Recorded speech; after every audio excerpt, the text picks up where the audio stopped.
Hello दोस्तों, good morning all of you. Welcome to our channel Dev right way education. मैं रोशन कुमार आप लोगों का स्वागत करता हूं हमारे इम्पोर्टेंट सेशन। और जैसा कि आपको पता है कि मैं डेली आप लोगों के लिए इम्पोर्टेंट क्वेश्चन लेकर आता हूं, और वो इम्पोर्टेंट क्वेश्चन किसी न किसी प्रीवियस एग्जाम में पूछा हुआ आया हुआ है। ठीक है बच्चों, ठीक है।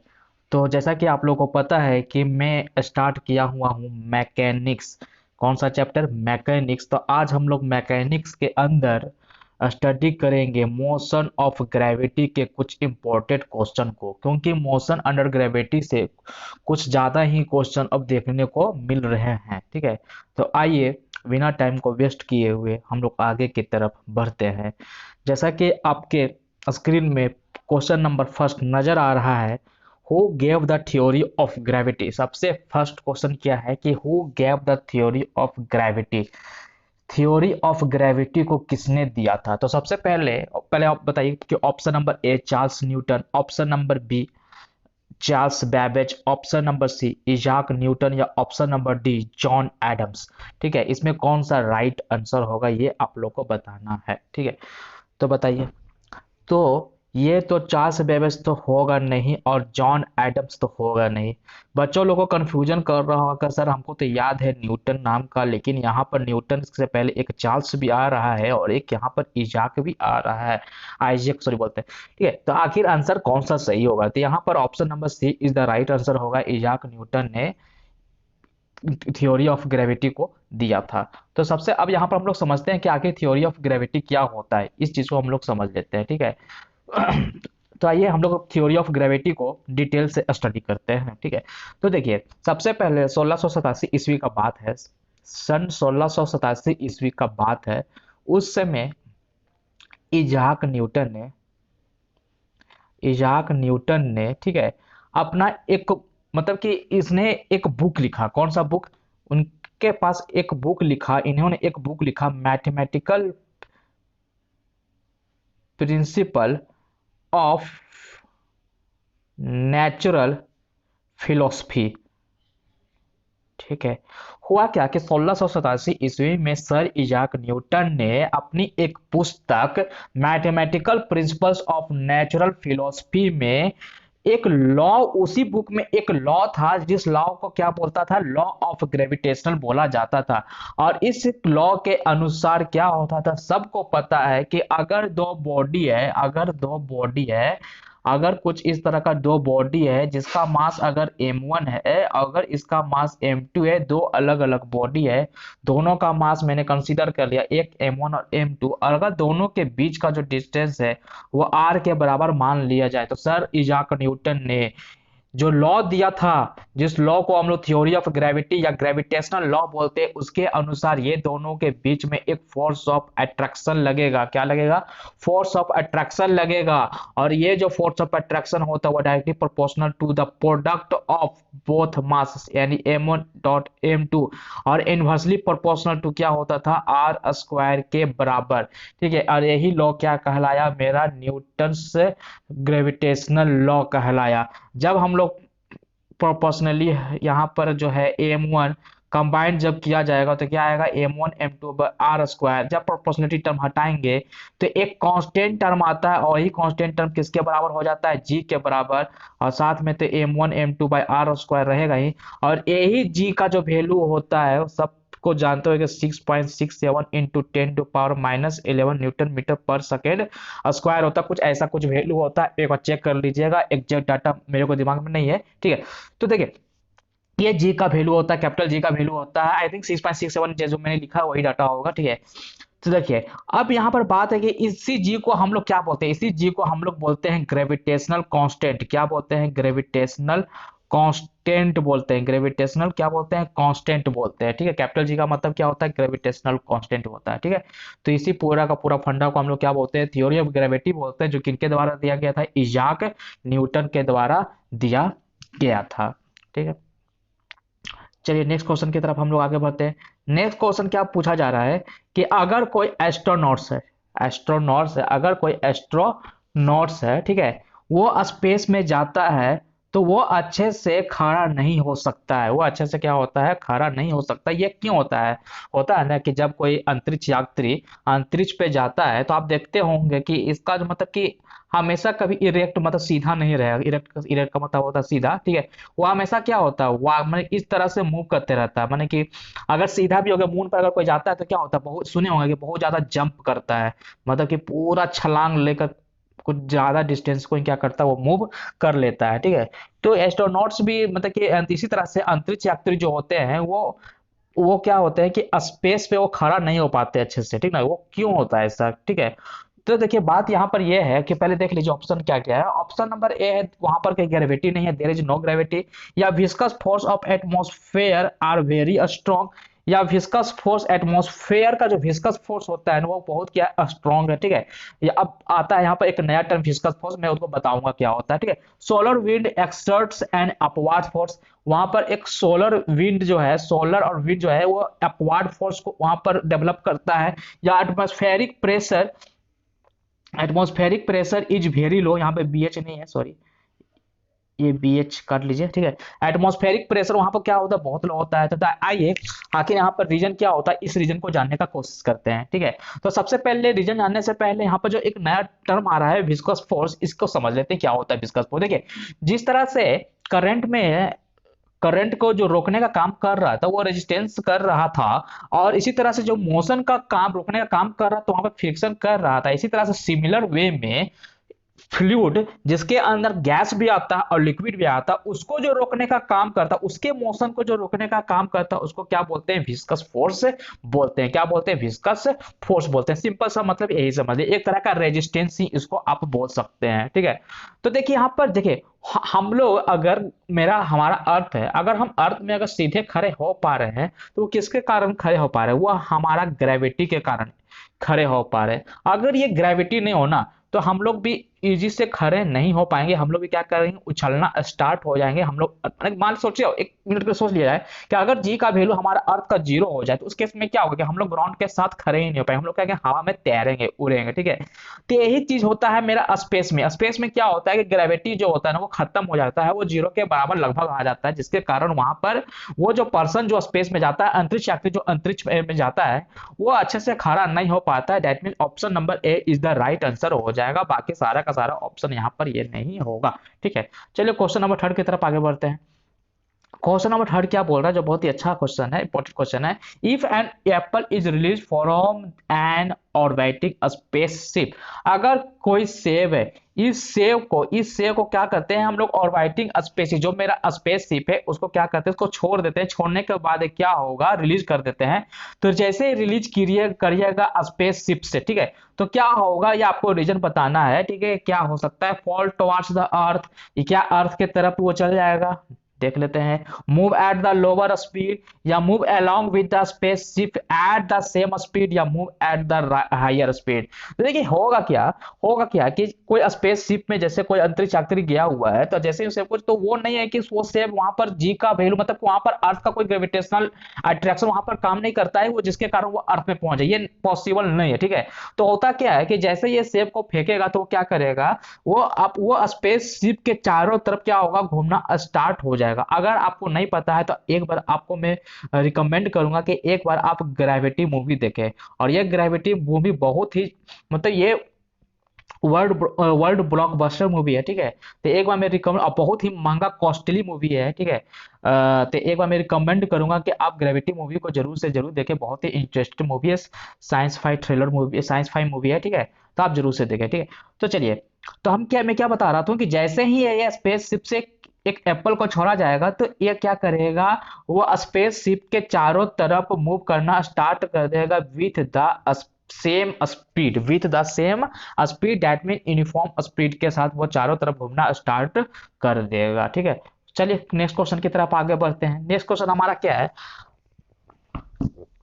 If the distance between the earth and the moon, ध्यान से सुनिएगा, if the distance between earth and the sun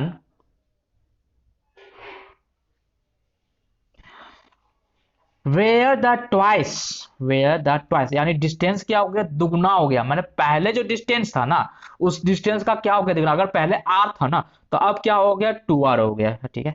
the gravitational force exerted on the earth by sun would be, तो क्या पूछा जा रहा है कि अगर हम रेडियस को दुगना कर दें तो उस केस में जो ग्रेविटेशनल फोर्स होगा, क्योंकि सर इजाक न्यूटन ने बोला था कि अगर दो ऑब्जेक्ट है, दोनों के ऑब्जेक्ट का अगर आपको मास पता है, ठीक है, तो वो डायरेक्टली प्रोपोर्शनल होता था m1 m2 and inversely proportional होता था आर स्क्वायर के बराबर, ठीक है। तो यहां पर थ्योरी ऑफ ग्रेविटी का यूज होगा। क्यों?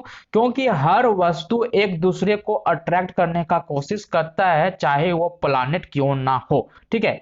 तो यहां से हमको पता करना होगा कि आखिर जब डिस्टेंस को दुगना करेंगे तो मेरा ग्रेविटेशनल फोर्स पर क्या इफेक्ट होगा, कितना गुना कम हो जाएगा, कितना गुना ज्यादा हो जाएगा, क्या होगा, जैसा कि ऑप्शन नंबर से पता चलेगा। ऑप्शन क्या बोल रहा है कि twice as a large at no, मैंने जो पहले था क्या उसका दुगना हो जाएगा।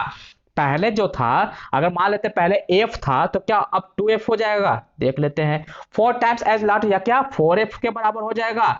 1/4 ऑफ व्हाट इट नॉट्स, क्या 1/4 यानी f/4 हो जाएगा, या f/2 हो जाएगा। Half of what it is it not, क्या हो जाएगा 2f के बराबर 4f के बराबर f/4 के बराबर f/2 हो सकता है। लैंग्वेज के टर्म में नहीं देकर आपको कुछ इस तरह का भी दिया जा सकता है, ठीक है। तो चलिए इस क्वेश्चन को हम लोग सॉल्व करते हैं आराम से, ठीक है। तो देखिए हमको पता है कि अगर कोई दो मतलब एक सन है एक अर्थ है तो दोनों में ग्रेविटेशन वहां पर काम कर रहा होगा, और यहां पर जो ग्रेविटेशनल फोर्स इंपोज्ड होगा सन और अर्थ के बीच में, यहां पर जो ग्रेविटेशनल फोर्स इंपोज्ड होगा सन और अर्थ के बीच में, वो किसके बराबर होगा, वो बराबर होगा F is equal to G m1 m2। अगर 1 के जगह हम सन ले लेते हैं और अर्थ का me ले लेते हैं, डिवाइडेड बाय क्या हो जाएगा आर स्क्वायर होगा, ठीक है। मतलब क्या, मतलब ये कि यहाँ पर जो फोर्स है दोनों के बीच का वो डिपेंड किस पर कर रहा है, एम एस एम ई और आर स्क्वायर पर डिपेंड कर रहा है, ठीक है। अब यहाँ पर जो एम एस और एम ई वो चेंज नहीं हो रहा है, ना ही जी चेंज हो रहा है, जी तो कांस्टेंट ही होता है, ठीक है। तो ना जी चेंज हो रहा है, ना एम एस चेंज हो रहा है, ना एम ए, यानी ये कोई ये वैल्यू जो कांस्टेंट है, एक तरह से चेंजिंग नहीं हो। चेंजिंग किस में हो रहा है, इसमें चेंजिंग हो रहा है। मतलब ये कहा जा सकता है कि ये जो मेरा फोर्स है ना वो inversely proportional to are square हो जाएगा। अच्छा सर क्यों? अरे क्योंकि जो आप न्यूमरेटर में देख रहे हो ना सारा term M S M E, उसमें किसी भी तरह का चेंजिंग नहीं किया जा रहा, उसमें किसी भी तरह का छेड़खानी नहीं किया जा रहा। छेड़खानी किसमें किया जा रहा है, सिर्फ और सिर्फ दोनों के बीच के डिस्टेंस का। और यहाँ पर आर रेडियस नहीं है, ध्यान रखिएगा। आर मेरा क्या है, दोनों के बीच का डिस्टेंस है, दोनों के बीच का क्या है, डिस्टेंस है।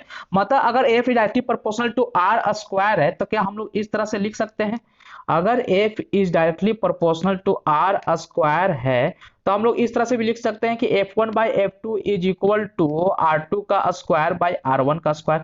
बोलोगे सर हाँ लिख सकते हैं। सर यहाँ पर f1 क्या है ये तो बता दीजिए। अरे यहाँ पर जो f1 है ना, आप जैसे कि यहाँ पर r1 और r2 क्या था ये तो पता चलना चाहिए। तो देखिए अगर अर्थ लीजिएगा तो उधर कंडीशन चेंज हो जाएगा। तो मान लेते हैं f1 जो है ना वो अर्थ का है या मून का भी मान, अगर f इज इक्वल टू क्या था जी m1 m2 bye are square, ठीक है। तो f जो है अगर अर्थ और सन का बात किया तो f ही ले लीजिए और यहाँ पर f मून ले लीजिए, ठीक है सर। अब R2 की जगह क्या हो जाएगा, तो अगर मून के लिए आप m माने थे उस तरह से उसी के करस्पॉन्डिंग आपको R2 यानी Rm यहाँ मानना हो जाएगा, Rm का स्क्वायर और डिवाइडेड बाय Re का स्क्वायर। अच्छा सर इसके बाद क्या करना है, अरे ये दोनों जो डाटा है इसी का तो वैल्यू निकालना है कि आखिर इफेक्ट क्या हुआ, आखिर अंतर कितना हो गया, यही तो मेरे को पता करना है ना। तो F E by F M ही कर देता हूं अभी फिलहाल के लिए, is equal to R M. R M का मतलब ये हुआ, आर एम या आर टू भी लिख सकते हैं, आर एम आर टू। अच्छा यहाँ पर एक्चुअली में है ना, यहाँ आर एम और आर टू नहीं लीजिए, मेरे अंदाज से ये सही रहेगा क्योंकि यहाँ पर रेडियस नहीं लेना है, यहाँ पर डिस्टेंस लेना है, ठीक है। तो अच्छा ही रहेगा कि आप यहाँ पर R1 और R2 ही छोड़ दें। क्या छोड़ दें, R2 छोड़ दें, यहाँ पर R1 छोड़ दें, ठीक है। और यहाँ पर अगर आपको अर्थ और लिखना है तो लिखिए, नहीं लिखना है तो F1 और F2 लिख सकते हैं, कोई दिक्कत नहीं है, ठीक है। अब मेरे अंदाज से बेस्ट यही रहेगा, ठीक है, लिखना मैंने डिनोट करना। चलिए ठीक है। तो R2 का मतलब क्या था सर, R2 का मतलब था कि फाइनल केस में आपका जो दोनों के बीच का डिस्टेंस है वो क्या हो गया। तो आपको पता है कि फाइनल के केस में क्वेश्चन के अनुसार जो मेरा दोनों के बीच का डिस्टेंस वो दुगना हो गया पहले वाले से। तो अगर पहले वाला का मान लेता R1 जो है R के बराबर है तो फाइनल कंडीशन में दोनों का बीच का जो डिस्टेंस होगा वो 2r के स्क्वायर यानी 2r का होल स्क्वायर कर दूंगा, ठीक है। तो यहाँ से 2r का होल स्क्वायर यानी से r स्क्वायर कैंसिल हो जाएगा, तो यहाँ से f1/f2 जो आएगा वो 4 के बराबर आएगा। किसके बराबर आएगा? 4 के बराबर। मेरे को क्या निकालना है? मेरे को f1 निकालना है, मेरे को f1 निकालना है। क्यों नहीं निकालना है सर? क्योंकि f1 वो वाला केस था जब दोनों के बीच का जो डिस्टेंस था वो r के बराबर था। फाइनल केस पूछ रहे हैं, f2 पूछ रहा है कि f2 क्या हो जाएगा। तो f2 अगर आप निकालिएगा इसका सॉल्व करके तो किसके बराबर आ जाएगा? f1/4 के बराबर आ जाएगा। मतलब जब आप रेडियस नहीं, जब आप दोनों के बीच का डिस्टेंस को दुगना कर देते हैं तो उस केस में दोनों के बीच का जो फोर्स होगा वो क्या होगा कि 1/4 ऑफ प्रीवियस फोर्स हो जाएगा। यानी पहले का जो फोर्स था, दोनों के बीच का जो अट्रैक्शन लग रहा था उसका 4 बाई हो जाएगा, 4 से क्या कर देंगे? डिवाइड कर देंगे, ठीक है। यानी 1/4 हो जाएगा। क्या हो जाएगा? 1/4 हो जाएगा। दैट मींस अगर ऑप्शन देखे तो देख लेता हूं मेरे को कौन इसमें राइट आंसर होगा, ठीक है। तो ऑप्शन इसमें देख लीजिए कौन सा ऑप्शन राइट आंसर है। 1/4 किसमें है? तो 1/4 ऑफ व्हाट इज नो, यानी ये वाला राइट आंसर हो जाएगा। Option number C is the right answer. चलिए, उम्मीद करता हूं कि आप लोग को समझ में आ गया होगा। चलिए नेक्स्ट क्वेश्चन की तरफ हम लोग आगे बढ़ते हैं। हाँ, नेक्स्ट क्वेश्चन बोला जा रहा है कि if an object is falling from above, कोई ऑब्जेक्ट है उसको फॉलिंग क्या करे? फॉलिंग फ्रॉम अबव, कुछ हाइट पर लेकर गए, अब ऊपर से गिराना है, ठीक है। तो इट्स वेट, इसका वेट क्या होगा? क्या 0 है? एक मिनट, मैं क्वेश्चन एक बार देख लेता हूं, मैं क्वेश्चन सही लिखा हूं। इट वेट्स दी, हाँ चाहिए। If an object is falling from above its weight remains 0, same, change या नॉट, नन ऑफ दीज, यानी इसमें से कोई नहीं होगा। क्या होगा इसका आंसर? तो हमको पता है, हमको क्या पता है कि अगर कोई मेरा एयर का कोई यहाँ पर एयर के रेजिस्टेंस को अगर आप नेग्लेक्ट करो, मान लो कि यहाँ पर एयर जो है उसको नेग्लेक्ट करो, क्या करो? नेग्लेक्ट करो। एक्चुअली में एयर तो रेजिस्टेंस होगा, लेकिन मान लेते हैं आइडियल कंडीशन लेते हैं, और आइडियल कंडीशन में हम लोग एयर को क्या लेते हैं? नेग्लेक्ट करते हैं। ध्यान दीजिएगा कि अगर आपका क्वेश्चन में एयर को कंसीडर करने बोल रहा है तब तो ठीक है, लेकिन अगर क्वेश्चन में कुछ इस तरह का मेंशन नहीं है कि एयर को नेग्लेक्ट करना है या नहीं करना है, तो उस केस में हमेशा आपको आइडियल कंडीशन ही लेकर चलना है। कौन सा कंडीशन? आइडियल कंडीशन ही लेकर चलना है, और आइडियल कंडीशन के अनुसार वहां पर एयर को क्या करना पड़ जाता है? नेग्लेजिबल करना पड़ता है, उसको नेग्लेक्ट करना पड़ जाता है, ठीक है। तो अगर कोई भी ऑब्जेक्ट किसी हाइट से गिर रहा है, जैसा कि आप फिगर में देख रहे हैं, तो वेट में किसी भी तरह का चेंजिंग नहीं देखने को मिलेगा, किसी भी तरह का चेंजिंग देखने को नहीं मिलेगा, क्योंकि यहाँ का जो वेट होता है वो W is equal to M into G के बराबर होता है। अगर आप अर्थ में है तो अर्थ का जो सिंपल सा बात है, अगर कोई बॉडी गिर रहा है तो वो नीचे की तरफ क्यों गिर रहा है? क्योंकि वो जी के कारण गिरा। जी का मतलब होता है एक्सेलरेशन ड्यू टू ग्रेविटी। क्या होता है? Acceleration due to gravity. तो यहाँ पर जब हमारा अर्थ है तो जी का जो वैल्यू होगा वो सब जगह कांस्टेंट होगा, 9.8 मीटर पर सेकेंड स्क्वायर। और ये अगर ऑब्जेक्ट तो ऐसा नहीं है कि आप उस ऑब्जेक्ट को ऊपर की तरफ लेकर चल गए और थोड़ा दिल्ली से मुंबई लेकर तरफ चल गए तो वहां मास चेंज हो जाएगा, ऐसा नहीं होता। मास हर जगह पर क्या होगा? कांस्टेंट होगा। चाहे क्यों ना आप दूसरे प्लैनेट में चल जाओ, वहां भी मास कांस्टेंट होगा। वेट दूसरे प्लैनेट में चेंज हो सकता है लेकिन मास चेंज नहीं होता है, ठीक है। तो इस तरह से देखा गया कि डब्ल्यू जो है, वेट जो है, वो तो एक्सेलरेशन ड्यू टू ग्रेविटी पर डिपेंड कर रहा है। जब हम लोग अर्थ पे ही हैं तो वहां पर किसी भी तरह का वेट में क्या होगा? चेंजिंग नहीं होगा, यानी इसमें किसी भी तरह का चेंजिंग नहीं होगा। तो इस तरह से ऑप्शन नंबर बी हो जाएगा, यानी सेम होगा। क्या होगा? सेम होगा। चलिए नेक्स्ट क्वेश्चन की तरफ आगे बढ़ते हैं। नेक्स्ट क्वेश्चन क्या बोला जा रहा है कि if the piece of equal size of wood, if the piece of equal size, यहां पर देखिएगा ये इंपॉर्टेंट वर्ड है, इक्वल साइज। कौन सा साइज? Equal size. एक क्या है? वुड है, एक वैक्स है और एक आयरन है। 3 तरह का मटेरियल लिया हूं, एक वुड है, एक वैक्स है और एक आयरन है। और ध्यान रखना है कि ये तीनों का जो साइज है वो क्या है? इक्वल है। सारा का सारा कॉन्सेप्ट यहां से जुटा हुआ है, ठीक है। Falling from A same height, same height से तीनों को क्या कर रहे हैं, गिराएंगे। ठीक है sir. Which on off the flowing will reach the surface big earth first. इसमें से क्वेश्चन क्या पूछा जा रहा है कि ये तीनों में से सबसे जल्दी नीचे यानी अर्थ पर कौन गिरने वाला है। ठीक है, चलिए आगे बढ़ते हैं। जैसा कि क्वेश्चन में मेंशन नहीं है कि एयर को नेग्लेक्ट करना है या एयर को कंसीडर करना है, तो मैंने बताया था कि जब भी इस तरह का क्वेश्चन में मेंशन नहीं हो तो आपको हमेशा आइडियल कंडीशन लेना है, और आइडियल कंडीशन के केस में एयर को क्या करते हैं भैया, नेग्लेक्ट करते हैं। एयर को क्या करते हैं, नेग्लेक्ट करते हैं। ठीक है सर, एयर को नेग्लेक्ट करते हैं। और जैसा कि हमको पता है कि तीनों का साइज इक्वल है, तीनों का साइज क्या है, इक्वल है, यानी इक्वल है, लेकिन वेट का डिफरेंस, ये मानता हूं कि वेट का डिफरेंस है, नो डाउट वेट का डिफरेंस हो सकता है। यहाँ तो ऐसे वेट का डिफरेंस का कोई जिक्र नहीं किया है, लेकिन बाई चांस अगर हो भी जाता है तो कोई इसमें दिक्कत वाली बात नहीं है। वो तीनों का तीनों जो अर्थ पर गिरेगा, वो तीनों का तीनों सेम टाइम पर गिरेगा, सेम टाइम पर गिरेगा, तीनों का तीनों सेम टाइम पर गिरेगा। बिकॉज यहाँ पर जी जो है वो सारा का सारा, यानी तीनों का जो एम जी, यहाँ भी एम जी, ठीक है, तो तीनों में जो एक्सेलरेशन जो यानी ग्रेविटेशनल एक्सेलरेशन जो लगेगा ना, जी का जो वैल्यू लगेगा तीनों में सेम लगेगा। ऐसा नहीं है कि किसी भी बॉडी का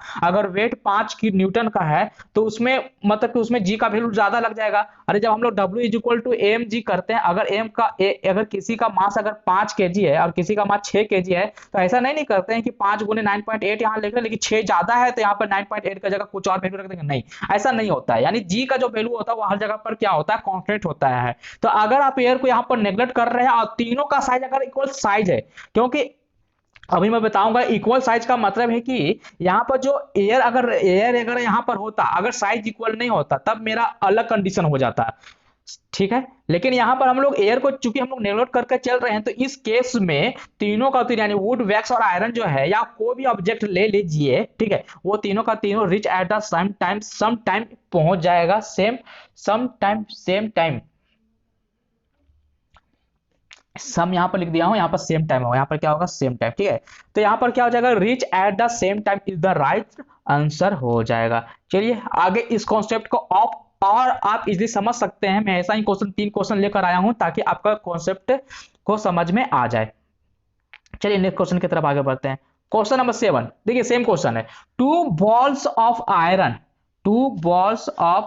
एक आयरन का है, एक वुड का बॉल है। चलिए सर, दोनों हाइट सेम है, अगर ये एच है ये भी एच है, अच्छा ठीक है। Dropped from the same height in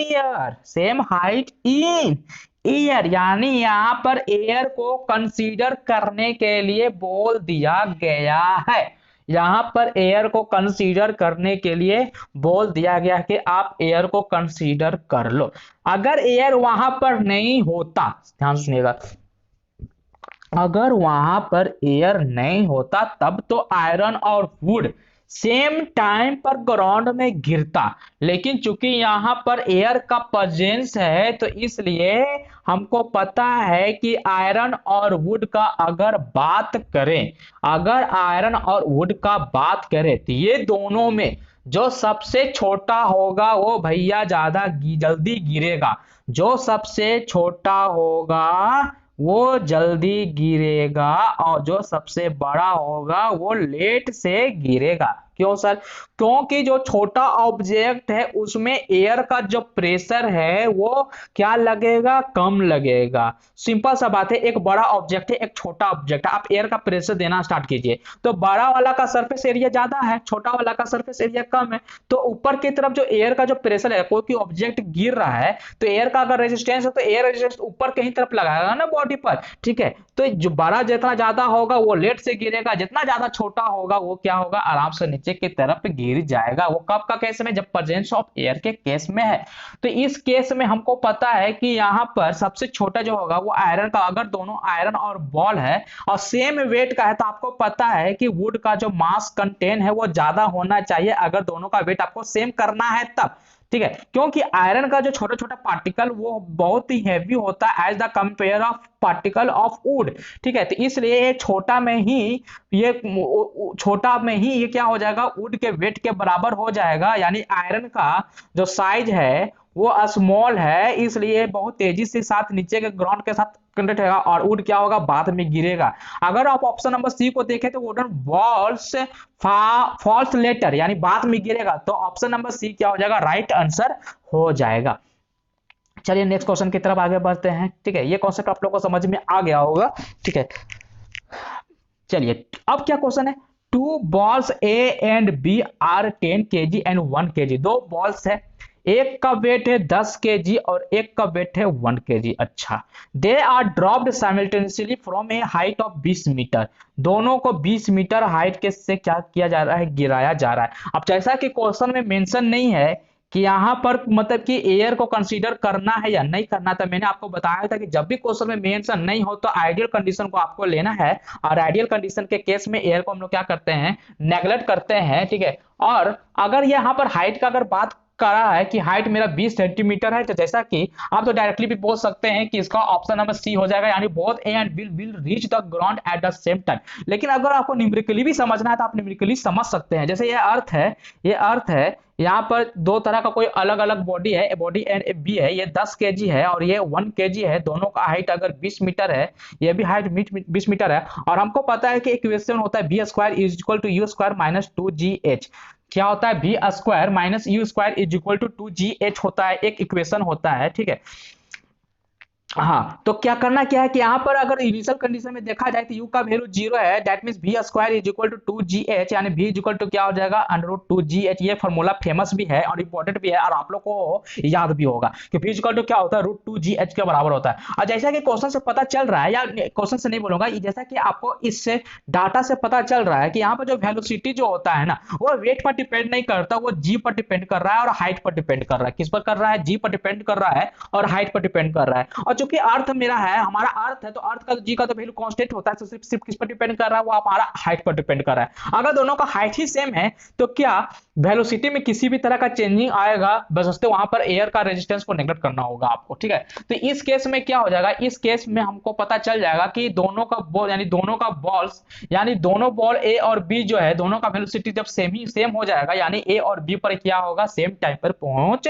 जाएगा। ठीक है, चलिए उम्मीद करता हूं कि आपका कॉन्सेप्ट क्लियर हो गया होगा। बहुत लोगों बच्चों को प्रॉब्लम होता है क्योंकि इस तरह का क्वेश्चन पूछने को मिलता है, और बहुत सारे लोग आपसे ये क्वेश्चन भरवली पूछ भी दिया करते होंगे कि 2-3 ऑब्जेक्ट है, बताओ कौन सा नीचे ज्यादा गिरेगा, ताकि आप फंस जाओ। क्योंकि बच्चों लोग का दिमाग में ही रहता है कि जिसका वेट ज्यादा होगा वो जल्दी गिरेगा, जिसका वेट कम होगा। और ये एयर को कंसीडर ही नहीं करते ना कि साइज कैसा इक्वल साइज, सारा का सारा चीज मैटर करता है कि किसी भी ऑब्जेक्ट का वेलोसिटी क्या होगा और कितने टाइम के बाद नीचे गिरेगा और कितने टाइम के बाद मतलब कोई वो ऑब्जेक्ट गिरना स्टार्ट हो जाएगा। ठीक है, चलिए नेक्स्ट क्वेश्चन की तरफ आगे बढ़ते हैं। क्वेश्चन नंबर 9 क्या बोल रहा है, the weight of the any body is, the weight of the any body is, किसी भी बॉडी का जो वेट है, किसी भी बॉडी का जो वेट है, ठीक है, वो क्या होता है, same at every place of surface, यानी अर्थ का जो सरफेस है क्या सब जगह सेम होता है, या पोल पर मैक्सिमम होता है, या इक्वेटर पर मैक्सिमम होता है, या माउंटेन देन इन यानी प्लेन्स के कंपेयर में माउंटेन में ज्यादा होता है। ठीक है, तो क्वेश्चन क्या पूछ रहा है कि अगर आप अर्थ जाओगे, जैसे ये अर्थ, जैसा कि आप फिगर में देख रहे होगे अपने स्क्रीन पे, ठीक है, तो जैसे ये अर्थ है, ठीक है, ये अर्थ का प्रॉपर्टी क्या होता है, ये अर्थ का मतलब की होता है कि भैया ये सर्कुलर होता है और रोटेट होता है कुछ इस तरह से। अगर यहाँ पर कोई ऑब्जेक्ट खड़ा है तो अगर इसका एंगुलर डिस्टेंस बोले ना इसका, तो कुछ थीटा होगा, और जैसे जैसे एंगल यहाँ बढ़ेगा तो थीटा भी क्या हो रहा है, बढ़ता ही जा रहा है। यानी थीटा मैक्सिमम कहाँ होगा, थीटा मैक्सिमम यहाँ इस पॉइंट को पोल बोलते हैं और इस पॉइंट को इक्वेटर बोलते हैं। और जैसा कि पता है कि हमारा जो जी होता है ना, यानी अर्थ का हर पॉइंट पर जो जी होता है ना, वो डिपेंड किस पर करता है, वो हमारा ओमेगा यानी जी डैश इक्वल टू होता है G minus omega R square cos theta के बराबर। यानी एंगुलर पर भी डिपेंड कर रहा है, ये जी तो अलग ही चीज है, ये तो सुनिए, रेडियस यानी आर पर भी डिपेंड कर रहा है और थीटा पे भी डिपेंड कर रहा है।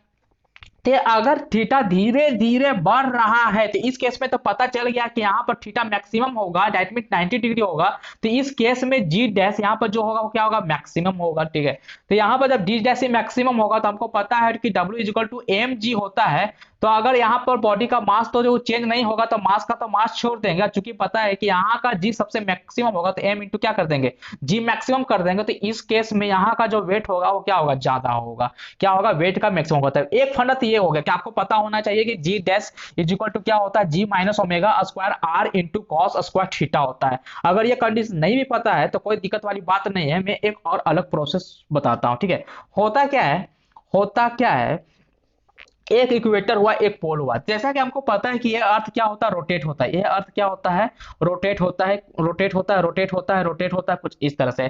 तो इस केस में क्या होता है, इस केस में होता यह है कि जब अर्थ रोटेट करता है तो इस केस में जो इक्वेटर जो होता है ना, ये वाला पार्ट इक्वेटर कहलाता है। जो इक्वेटर होता है वो क्या होता है कि 21 किलोमीटर ज्यादा हो जाता है एज द कंपेयर ऑफ पोल का। यानी जब स्टैटिक कंडीशन में, ध्यान सुनिएगा, जब मेरा अर्थ अगर स्टैटिक कंडीशन यानी अर्थ अगर रिवॉल्ट नहीं कर रहा, रोटेट नहीं कर रहा है, तो इस केस में आप ऑब्जेक्ट को कहीं पर भी रख दीजिए, इक्वेटर में रख दीजिए, बीच में रख दीजिए या पोल पर रख दीजिए, तीनों जगह पर मेरा वेट सेम होगा। लेकिन अगर अर्थ रोटेट कर रहा है तो इस केस में ये अर्थ का जो इक्वेटर का जो वैल्यू होता है वो 21 किलोमीटर ज्यादा हो जाता है। अब सोचिए, हमको पता है कि एफ इज इक्वल टू क्या होता है, जी m2 बाई आर स्क्वायर होता है, यानी F inversely proportional to are square होता है। अगर ये अर्थ है और इसका भी कुछ ना कुछ दोनों के बीच का डिस्टेंस अगर ये 21 किलोमीटर यहाँ वाला ज्यादा हो गया, तो यहाँ पर अगर सोचिए कि ये ज्यादा हो जाएगा तो एफ का वैल्यू क्या होगा, अगर ये ज्यादा होगा तो एफ का वैल्यू वहां पर क्या होगा, कम होगा, क्या होगा, कम होगा। ठीक है सर, तो इससे क्या पता चल रहा है सर, अरे इसलिए ये पता चल रहा है ना कि आपको यहाँ पर रिलेशन पता चल जाएगा कि रिलेशन क्या होता है। देखिए, तो मैं आपको एक और चीज क्लियर करना चाहता हूं, एक मिनट। हाँ, तो हमको पता है कि एफ इजिकल टू क्या होता है, देखिए मैं और विस्तार से बताने की कोशिश करता हूँ। एफ इजिकल टू होता है G m1 m2 by are square. अच्छा सर, तो ये जो फोर्स है, फोर्स इजिकल टू क्या होता है, m इंटू जी होता है, इज इक्वल टू क्या हो जाएगा, जी m1 m2 by are square हो जाएगा। ठीक है सर, ये होता है, ठीक है। तो यहाँ पर M G is equal to क्या आ गया, जी m1 m2 बाई क्या आ गया, आर स्क्वायर के बराबर आ गया। चलिए सर, इससे क्या पता चल रहा है, अरे इससे ये पता चल रहा है कि अगर मान लेते हैं कि m1 is equal to m2 है तो एक रिलेशन आता है g is equal to G capital m by are square. ये रिलेशन याद रखिएगा, ये मैं बाद में बताऊंगा कभी कैसे ये जो रिलेशन आता है कैसे आता है। सिंपल सा इसी का कॉन्सेप्ट करते हैं। f इज इक्वल टू क्या होता है, m इंटू जी होता है, तो इज इक्वल टू क्या हो जाएगा, जी m1 m2 by are square हो जाएगा। ठीक है, और यहाँ पर सिंपल सा बात है कि अगर ये m1 है तो ये भी m1 होगा, m1 में कैंसिल हो जाएगा, तो यहाँ से क्या आ जाएगा, g is equal to capital G अब capital m by are square. इस तरह का कोई रिलेशन आता है, यानी g इज इनवर्सली प्रोपोर्शनल क्या हो गया, आर स्क्वायर हो गया। अब सोचिए कि अगर इक्वेटर का रेडियस ज्यादा है, अगर ज्यादा है तो यहाँ पर g का वैल्यू क्या होगा, कम होगा। अगर पोल पर रेडियस या डिस्टेंस बोल सकते हैं, अगर पोल पर डिस्टेंस का वैल्यू अगर कम है तो उस केस में g का वैल्यू क्या होगा, ज्यादा होगा। तो कम कहां पर है, कम मेरा पोल पर है, यानी जो दोनों के बीच का जो डिस्टेंस है वो पोल पर क्या है, कम है। किस केस में, जब मेरा अर्थ जो है ना रोटेट करता है, क्योंकि किसी भी का भी वैल्यू का, किसी भी ऑब्जेक्ट का जो जी है वो डिपेंड करता है रोटेशन पर, मास डेंसिटी पर, मास डिस्ट्रीब्यूशन पर। तो ये तीनों केस से पता चलता है कि यहां पर क्या होगा कि पोल पर किसी भी बॉडी का वेट क्या होगा, वो मैक्सिमम होगा। उम्मीद करता हूं कि आपको सॉल्यूशन इजीली समझ में आ गया होगा। चलिए नेक्स्ट क्वेश्चन की तरफ आगे बढ़ते हैं, लास्ट क्वेश्चन आज का, ठीक है। क्या है question, a smooth plane inclined at an angle with the horizontal. एक स्मूथ प्लेन है, एक स्मूथ प्लेन है, एक स्मूथ प्लेन है जैसे, और क्या हो रहा है कि inclined at an angle with the horizontal. ठीक है sir, a body starts from rest and slide down an inclined surface, the time taken to reach the bottom। मतलब क्वेश्चन में ये बोला जा रहा है कि एक इंक्लाइंड सरफेस है कुछ इस तरह का, तो हम कुछ इस तरह का फिगर बना देते हैं। इंक्लाइंड सरफेस कुछ इस तरह का, ये हमारा ग्राउंड हो गया, और इसका लेंथ कुछ ना कुछ मान लीजिए l और इसका हाइट h मान लीजिए, ठीक है। और ये दोनों के बीच का कुछ ना कुछ तो एंगल होगा, क्योंकि एंगल का बात कर रहा है, थीटा मान लेता। अब यहाँ पर कोई बॉडी है, ये बॉडी क्या हुआ, स्लाइड करना स्टार्ट हुआ, और स्लाइड करना जब स्टार्ट हुआ तो हमको फाइंड करना है कि यहाँ से लेकर यहाँ तक पहुंचने में कितना टाइम ये लेगा, ये हमको फाइंड आउट करना है। तो चलिए स्टार्ट करते हैं कि इस क्वेश्चन को सॉल्व हम लोग कैसे करेंगे। ठीक है, आगे बढ़ते हैं। देखिए, हमको पता है, क्या पता है सर, कि हमको पता है कि इक्वेशन ऑफ मोशन एक होता है s is equal to u t plus half a t square. जब मैं इक्वेशन ऑफ मोशन पढ़ाऊंगा, जब मैं मैकेनिक्स बताऊंगा, तो मैं तीन इक्वेशन होगा, तीन इक्वेशन को हम लोग डिटेल से बताऊंगा, सिर्फ जानिए अभी फिलहाल के लिए। आप लोग जानते भी होंगे S is equal to u t plus half a t square. अब सोचिए कि अगर कोई पर्सन है, इस तरह का मैं फिगर्स फिर से बना देता हूँ, यहाँ से कोई पर्सन स्टार्ट हुआ, तो इस केस में यू का जो वैल्यू होगा जीरो होगा, डेट मीन यू का वैल्यू जैसे जीरो होगा तो एस इज इक्वल टू क्या हो जाएगा, हाफ एटी स्क्वायर हो जाएगा। अच्छा सर, अब बताइए यहाँ पर जो है यहाँ पर जो पर्सन है कुछ दूरी पर है, कुछ डिस्टेंस पर, और ये नीचे की तरफ जो स्लाइड कर रहा होगा वो जी के कारण कर रहा होगा, यानी हाफ इंटू एक्सेलरेशन का जगह जी पुट करते हैं जी टी स्क्वायर। अब कभी कभी कंफ्यूजन भी क्रिएट होता है कि सर प्लस में जी लेंगे या माइनस में जी लेंगे। देखिए प्लस में जी आपको तब लेना है जब वो अर्थ के तरफ जा रहा है, यानी जिस साइड में आपका अर्थ है, जिस डायरेक्शन में मेरा अर्थ, यानी जिस डायरेक्शन में आपका एक्सेलरेशन ड्यू टू ग्रेविटी लग रहा है, अगर आप उसी डायरेक्शन में जा रहे हैं, यानी किसी भी तरह का अपोज नहीं कर रहे हैं, फ्रीली मूव कर रहे हैं, तो उस केस में आपको प्लस में लेना है। लेकिन अगर आप जी का अपोज कीजिएगा, जैसे फॉर एग्जांपल आप कॉपी को ऊपर की तरफ उठा रहे हैं अपने हाथों से, उस केस में आप जी का अपोज करते हैं, उस केस में माइनस जी लेना है। कॉन्सेप्ट समझ में आ गया होगा, ठीक है सर। तो एस इज इक्वल टू हम लोग क्या लिख सकते हैं, हाफ जी टी स्क्वायर लिख सकते हैं, ठीक है। और इस केस में जो जी जो होगा वो जी साइन थीटा के बराबर होगा, जी साइन थीटा के बराबर होगा। कैसे सर, क्योंकि यहाँ पर जो जी लग रहा है कुछ इंक्लाइंट कुछ इस तरह से लग रहा है, तो अगर ये एंगल कुछ मान लेते हैं थीटा, अगर ये एंगल थीटा है कुछ इस तरह का, तो इस केस में नीचे की तरफ जो लगेगा वो जी साइन थीटा के बराबर लगेगा। सिंपल सा बात है, जी ऐसे लग रहा है, सिंपल सा बात है, जी ऐसे अगर लग रहा है तो इधर की तरफ जी कॉस थीटा, और क्योंकि हमारा जो जी होता है वो इंक्लाइन नहीं कंसीडर करना होता, वो जी जो होता है हमारा नीचे की तरफ कंसीडर करना पड़ता, परपेंडिकुलर कंसीडर करना पड़ता, और इस केस में क्या हो जाएगा, जी साइन थीटा हो जाएगा, और ये वैल्यू पुट कर दिए जी साइन थीटा टी स्क्वायर, ठीक है सर। और यहाँ पर जो एस है, एस क्या है, एस सर यहाँ से लेकर यहाँ तक का बीच का डिस्टेंस, यानी एस का जगह हम लोग क्या पुट कर देंगे, एल पुट कर देंगे, तो एल इजिकल टू क्या आ जाएगा, half G sine theta T square. अच्छा सर, ये हो गया। इसके बाद क्या करेंगे, इसके बाद देखिए यहाँ पर से मेरा पता चल गया, क्या पता चल गया सर, यहाँ पर मेरे को पता चल गया कि एल इज इक्वल टू आ गया half G sine theta into T square.